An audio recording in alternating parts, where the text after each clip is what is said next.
Alright, welcome back to Meteorology 101. In this video, I am going to pull a surface chart and then see what's causing this snowfall throughout the Midwest and jump into the models and let's see what we got going on there. So, right now I'm going to start with sea level pressure, and I'm going to throw some isotherms on there for lines of equal temperature. I use Celsius so it doesn't get too cluttered. The only thing I use this for is thermal advection. I want to see where my thermal advection is on these systems so we can determine where our fronts are. You can see that thickness, that packing right there, the thermal packing. So that's pretty much, I would guess, our frontal system is out ahead of that. All of that packing coming back down into this low. So I'd put the get rid of that high this computer's putting in there. Low pressure well to the northeast, bringing a cold front out of that system and then stretching all the way back to the southeast and to this low pressure that's developing over that front. As this front pushes south, then I would keep an eye on this low pressure system to develop along that front and then shoot to the northeast. So we'll keep an eye on that. This is all looks like snowfall throughout the Midwest, all the way from the Great Lakes region, pushing all the way to the south. We'll have to see what let's get our station plots on here. Try not to get too cluttered.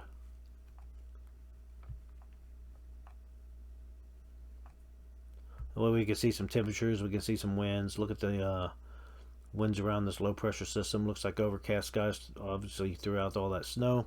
We got snow in the Chicago area being reported at that station right now.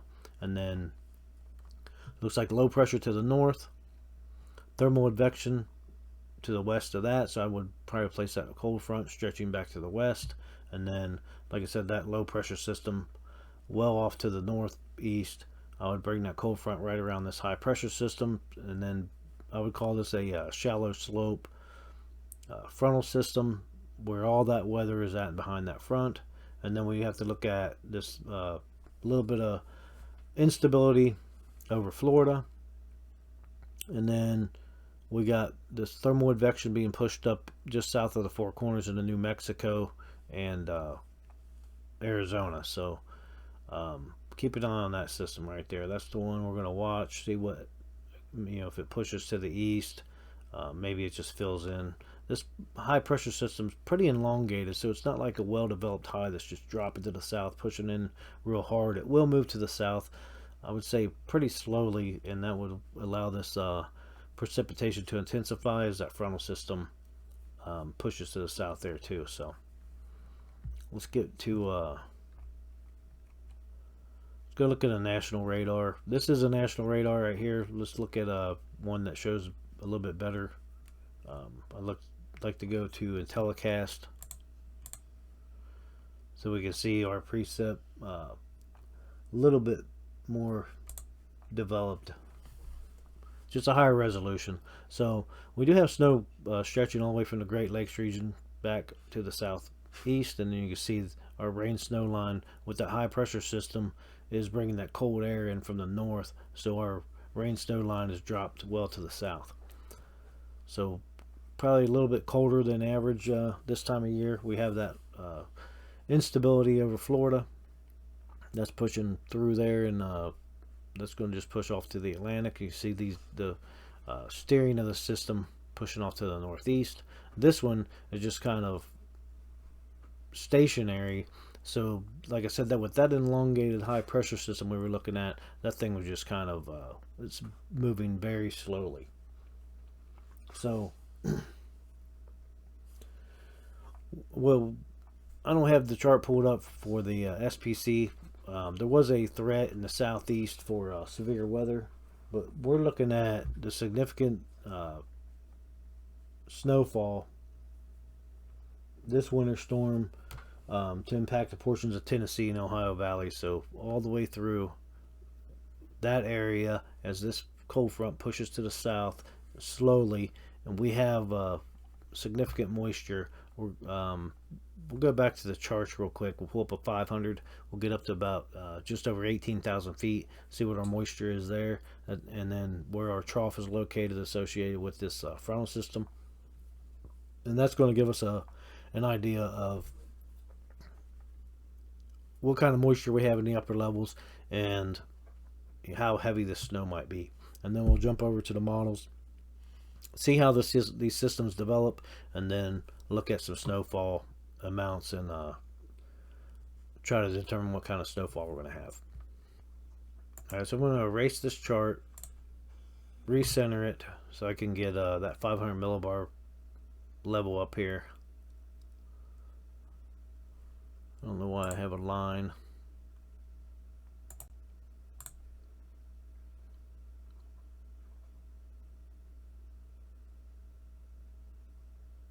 Sometimes when it's drawing the map, it gets a little crazy.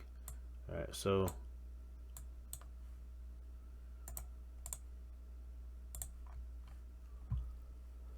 okay, we're at 500 millibars. I'm going to go ahead and create a 500 millibar chart.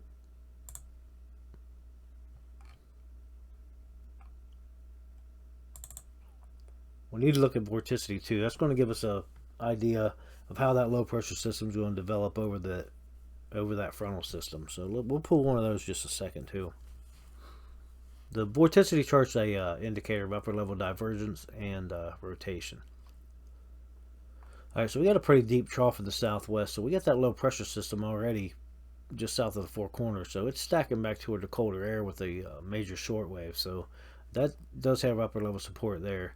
So we'll have to definitely keep an eye on how that develops. We do have moisture stretching right along from the Great Lakes region all the way back into the panhandle of Oklahoma. So that's right where that snowfall is. So we got moisture all the way up to over 18,000 feet. So we got significant moisture with this storm. As this low pressure system develops, this frontal system pushes south.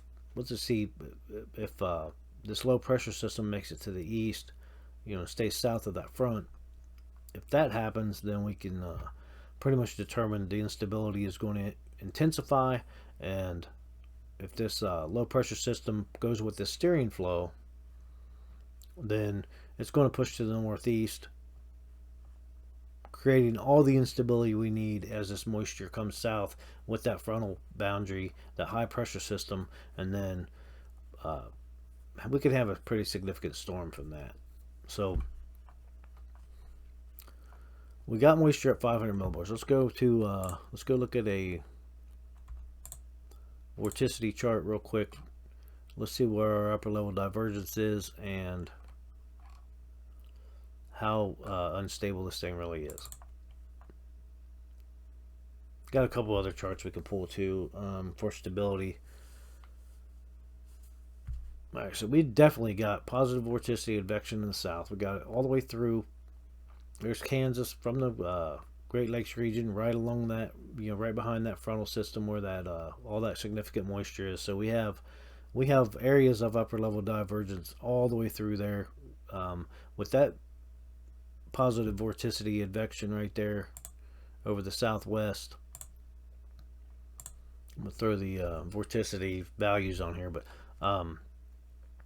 with that vorticity advection right there over the southwest, that could definitely develop that low. Now we do have some vorticity over the Great Lakes region too, so we got to keep an eye on that. As this low pressure system, if it pushes off, it may just fill in, but if it pushes to the east, catches up with this vorticity, and then shoots to the northeast with this steer flow and that frontal boundary coming through, that's when we can get some significant weather. One more chart. We'll look at some stability here. So right over there, over Missouri, Kansas, areas of our heaviest stuff right now. So because these charts are current, as this pushes to the south, that frontal system pushes to the south, and then that low pressure, we'll have to see how that develops, but looks like Tennessee, Ohio, all the way up to Ohio, we need to keep an eye on that region right there east of the Appalachians. So all this red out here is pretty much pretty intense out there off the Atlantic. That's pretty common, especially if you have a low pressure system to the north, and you got that frontal boundary stretching down through the eastern states and then to the southwest. So there's a lot of instability over off the east coast. And then we did have that low pressure system that kind of shot across the panhandle of Florida I think yesterday, last night, and today. So that's probably what we're seeing over here, with all the instability well off to the Atlantic too. All right, so let's jump into the models and see what we got for snowfall, and just see how these systems are developing. Okay, so this is a 6 hour forecast right now, 0Z. It's a couple hours behind right at this moment. So the models haven't updated. So, but they're kind of matching where we are with that light snowfall. Our snowfall is a little bit more intense than this. Like I said, this thing's a couple hours behind. So if that's the case, then our snowfall is already intensifying and developing pretty good. So let's go forward with this.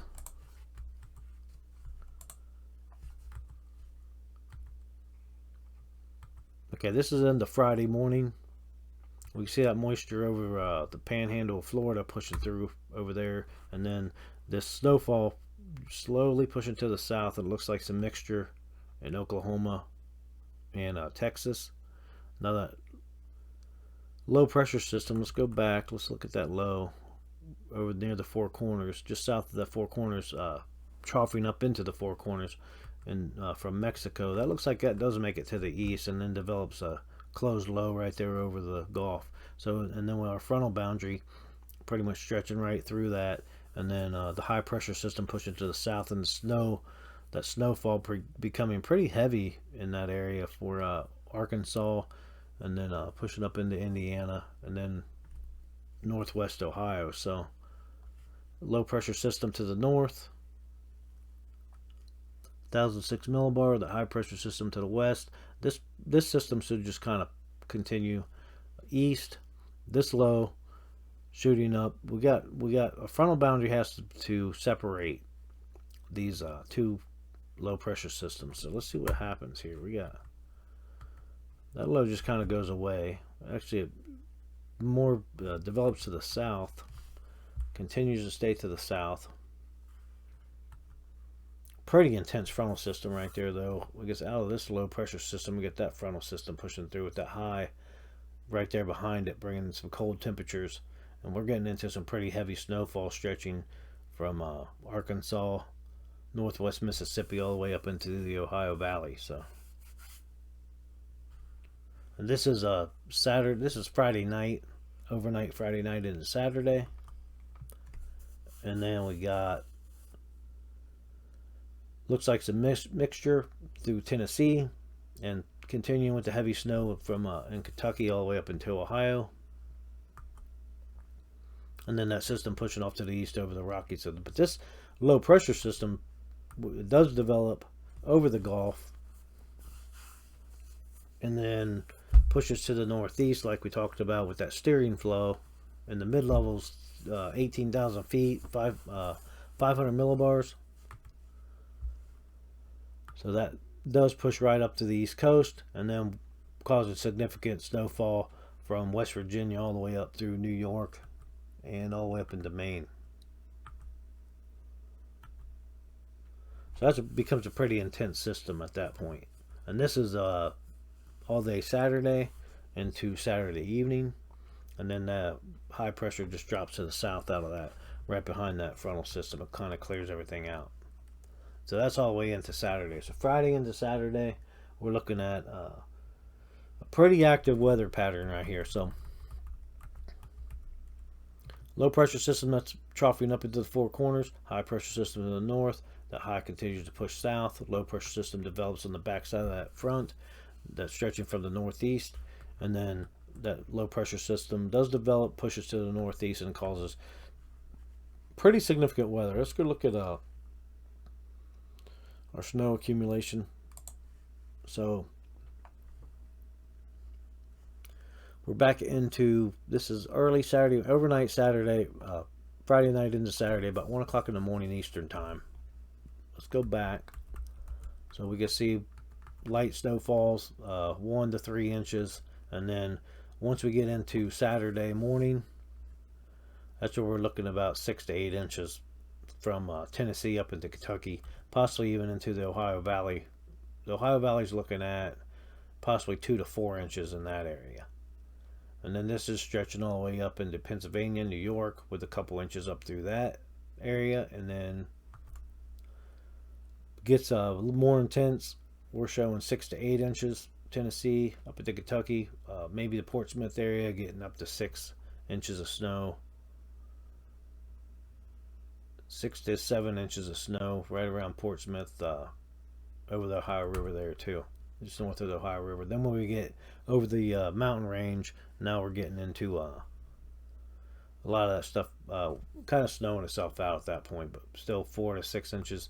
I mean, you can get into some pretty intense stuff over there, probably right over the mountains. Let's see what we got. There's an 11 inch I've seen. So 11 to 12 inches in the upper elevations, because as that frontal system pushes against that mountain range, it can lift and then just kind of create even more intense precipitation at that, just from that orographic lift. So this is, like I said, all the way, this is Saturday morning, and then that system pushes up to the northeast and then going all the way up into Maine throughout Saturday afternoon, Saturday evening. So looking at most of the day Saturday being pretty active on the eastern United States. So alright, I'm going to stop the video here. I want to say thanks for watching. If you learned something, hit the thumbs up, give me a like, share my videos, subscribe to my YouTube channel, and until next time, get your head in the clouds.